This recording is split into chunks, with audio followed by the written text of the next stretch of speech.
All right, y'all. So the Pacers game is still actually going. There's 6.5 minutes left, but it's a 15-point deficit for Indiana. As y'all can see, the TV is literally still on. It's just on the home screen. I should have turned that off, but oh well. You can just look at it. Look at the commercial. I mean, the ads or whatever. But it's a 15-point deficit for Indiana with Tyrese Halliburton out with only 6.5 minutes left. And literally Isaiah Jackson and I think it was Sam Hauser. No, it was Sam Hauser because Luke Cornett got hurt. So it was Sam Hauser and Isaiah Jackson literally just got double text. Like, I don't even know what's going on right now. Like, that game's over to me.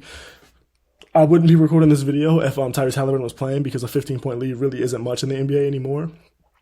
Excuse the face, I'm a little sick, so I'm like, yeah, mucus and stuff. But so the Pacers lost this game. They're now down 0-2. They gotta go down. They gotta go back to Indiana without. We gotta see what Tyrese Halliburton's injury status is looking like for Game 3. But it's looking like they're gonna be going back. They're gonna be for sure down 0-2, assuming that the Celtics do what they should do and come out with this win. If they don't, then you probably won't ever see this video. But if they do, then you'll be watching this video, which I think they will. So you'll be going back, and like they always say the series doesn't start until the home team or until the road team wins the game, right? Well, that hasn't happened yet. But given how good the Celtics have been on the road, they literally have not lost a road game this playoffs. And given that Tyrese Halliburton's injury status, we're going to have to see what that is. I'm going to go ahead and say the Celtics will probably go up 3-0. But let's talk about this game real quick because this was a really interesting game. Like, before Halliburton got hurt, like, it was there was moments where the Pacers went on runs, but it always kind of seemed like somebody had an answer. Like, I remember in the second quarter, the Pacers went on a really good run to close out the second quarter. They were literally on the broadcast. They were talking about how every coach was talking about closing quarters. Well, the Celtics didn't close the second quarter well, whereas the Pacers did, right? But then you come out in the third quarter. Jason Tatum starts to heat up a little bit. The Pacers go on a little run of their own in the third quarter with Pascal Siakam taking over. And Pascal Siakam, by the way, had a great game at this current moment. He's 13 of 17, hasn't missed a three, 2 of 2 for 3 with only 5 rebounds but 28 points. He was your best offensive player tonight, and it wasn't even close.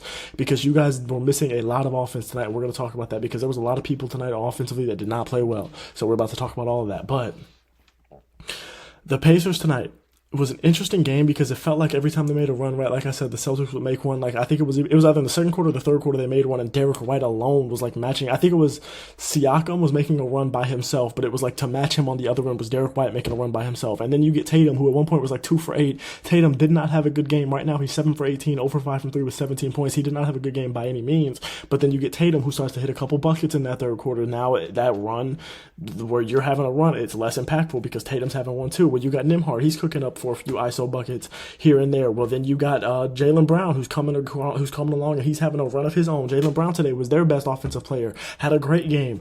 It's just like unfortunate because it's like that's what I'm saying about this team with the Celtics, where I see that there's a lot of problems with the Celtics. Jason Tatum, like I said, just had a terrible game.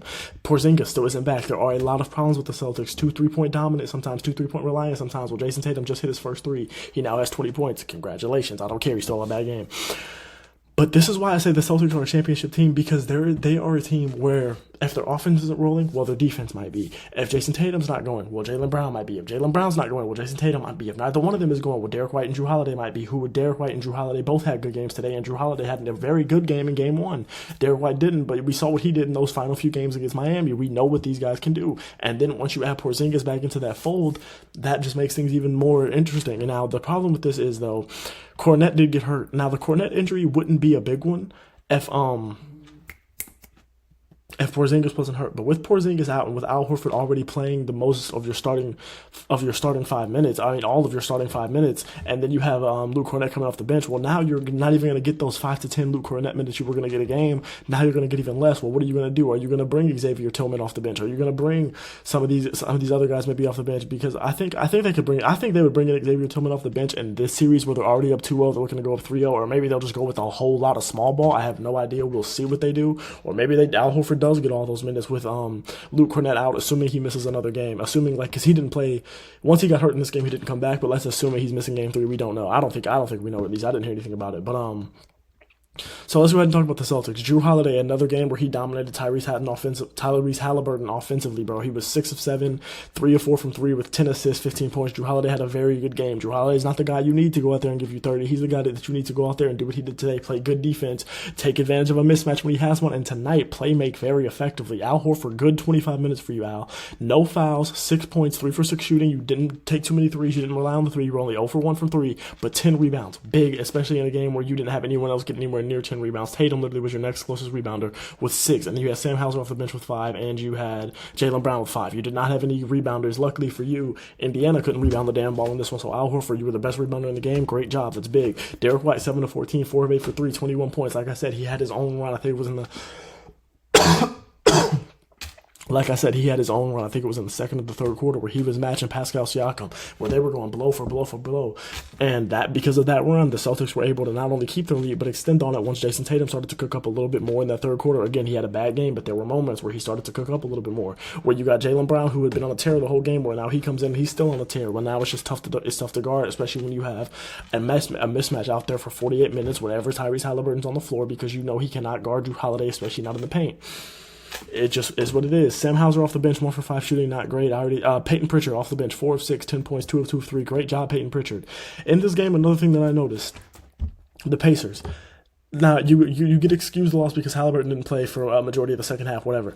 If Halliburton and Miles Turner play well in the first half, the Pacers would probably have been up going into halftime. As the game is currently with 4 minutes left, Miles Turner's 3 for 7, 8 points. He didn't get hurt. Halliburton, you were 4 for 8 in 28 minutes, 2 for 6. Now you played 28 minutes. Now you had 10 assists. That's great. Good job. Congrats. But you only had 10 points in 28 minutes.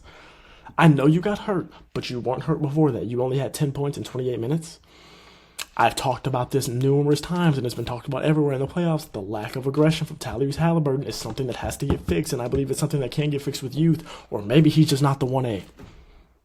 Maybe that's what it is. And I don't think he is a 1A. I never really thought he was. But maybe Indiana needs to start thinking, okay, maybe instead of looking for a second star or maybe a third star, maybe we make Pascal the third guy, Tyrese the second guy, and we need a bigger guy. We need to draft a guy that's even better than both of them, or we need to trade one of them and try to get that 1A guy and make one of them the 2 guy. Because Tyrese Halliburton isn't aggressive enough to be your 1 guy. He's just not, to me. And I really just don't think he's an aggressive enough guy to be your 1 guy. And then when he's playing games like tonight where he's not playing well at all and then he gets hurt midway through the game, there's no point of him really being out there. He's a good passer and everything, and their offense moves better with him out there, but it's just not enough. But, yeah.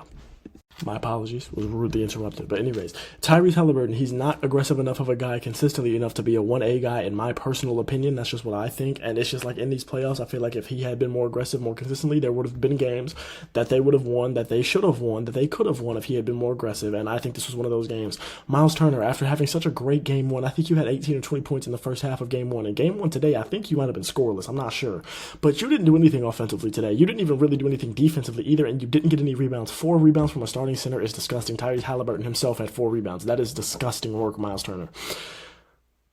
And I don't really know what to say about you. Like, I get you're not going to be getting a lot of blocks. You're not going to be getting a lot of rebounds because, like, the Celtics are a team that can play a lot of 5 out. So they're going to make you guard on the perimeter, and they're going to use their length, the guys like Jaylen Brown, Jason Tatum, and then the grit from guys like Peyton Pritchard or Derek White or Drew Holiday or whatever to get the rebounds when they need to get them, or offensive rebounds too, because they can play 5 out. And Al Horford is a good rebounder, as we saw tonight. So I understand you're not going to be getting a ton of rebounds, but if you're not going to have the impact you want to have on the glass or defensively, you got to score offensively like you did last game. And that was a big reason that y'all had such a good shot last game, was because Miles Turner was playing so well offensively, especially in that first half. Well, today you didn't get it not only in the first half, but in the game at all. And then you don't get it from Tyrese Halliburton as well. And then on top of that, Tyrese Halliburton is hurt. It's like when Aaron Nesmith is doing what he wanted him to do and Andrew Nembhard is playing well, it's like they're playing well, but your top guys aren't doing what you want your top guys to do. And again, Tyrese Halliburton got hurt, but in those 28 minutes, he wasn't doing what you want him to do. And Miles Turner, in those 24 minutes, did not do a damn thing. Pascal Siakam was the only star, I wouldn't call Miles Turner the tar, but was the only one of them, of the best 3 players that showed up today. And I hate to see that. So yeah, man, Indiana, a series that I thought would go 6 is now looking rough, because especially with Tyrese Halliburton hurt, I wouldn't say it's looking too rough without Halliburton being injured, but now that we don't know his injury status, it's looking a little rough. We'll see. I love y'all. I appreciate y'all. Thank you for watching. And yeah, stay blessed, stay praying, keep God in your life. Please don't forget to like, comment, subscribe if you like the video. Tomorrow we got Nuggets again. We got Timberwolves Mavs again. So we'll see what happens. Will the Timberwolves tie it and not give up full home court advantage, or will they lose both at home like they did to Denver? We will see.